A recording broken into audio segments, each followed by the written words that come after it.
I'm going to say it one more time. I'm trying to explain to you what the rules are. You have asked to be heard on items that were on consent. But for your asking to be heard on them, we would not have held them. We are not going to have a report from the staff on them. So I am now giving you the opportunity to be heard on item 13, which is the item we are on now, as well as S1, 20, 42, 43, 44, 45A, and CS2. I apologize. S1 we will have a discussion on. Will I be able to comment after that? I'll give you the opportunity to do that. Thank you. On S1, but on the remainder, do it now. Thank you. Okay, I appreciate that, Supervisor Oslowski. My name is Eric Previn, and I am the county resident from District 3. And regarding item 13... You're not the county resident. You're one of 2 million county residents in District 3. That's true. And you're not the chair. You're just one of many chairmen of the board. That's right. That's right. In any case, we are both here, and it is Valentine's Day. And item 13 is a sweetheart deal for Newhall land. And you were on to why we're doing this, as am I. It is 2 equal-sized plots that have the exact same price so that any ordinary member of the public would be confused, and you were reasonable. It is confusing. This is a 6-acre plot or 2. In either case, the price per acre is not consistent with the local values, and therefore I'd like to make a Public Record Act request in order to get the appraisal that was referred to in this documentation. The cost of $280,000 per acre for the transportation center in this region that was recently pushed through is closer to what's appropriate. You can do the math. It's $1 million or $500,000 per acre, depending upon which of Mr. Takata's numbers are correct. It is very confusing, and I would urge you to get more information before you move forward. Item number 42, 43, and 44. Rather than cite a bunch of numbers as I often do, I'm going to go personal because I only have a minute and 45 seconds. We all remember I came down here on a personal issue in September of 2010 and started to pay attention.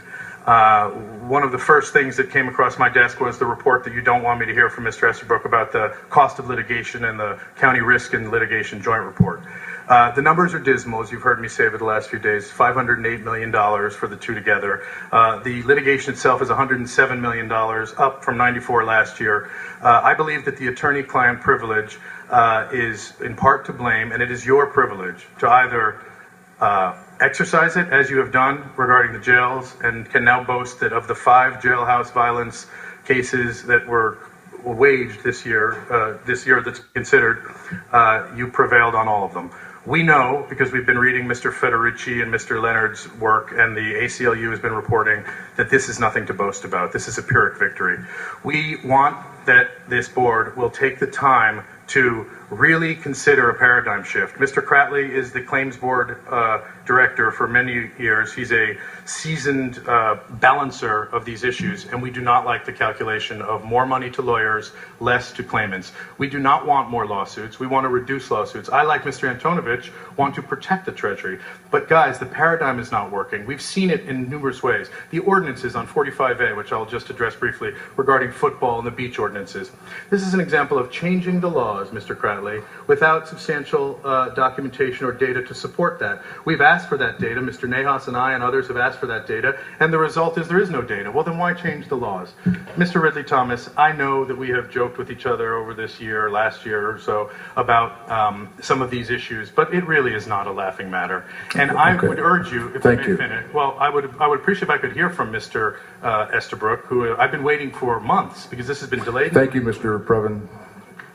Will you allow me to come back and listen to Mr. Estabrook's report? Well, you can stay here all day long, as you often do. Could I make a 30-second rebuttal if I could at least? No. How about 20 seconds? You want to make a rebuttal, run for the Board of Supervisors, and you can rebut them all you want. Well, Ms. Molina's asked me to do that, but I don't really want to do it. I want to be a public member who gets information timely. I'm going to have to cut you off. I'm sorry. You've exhausted your time. We have is there any other discussion?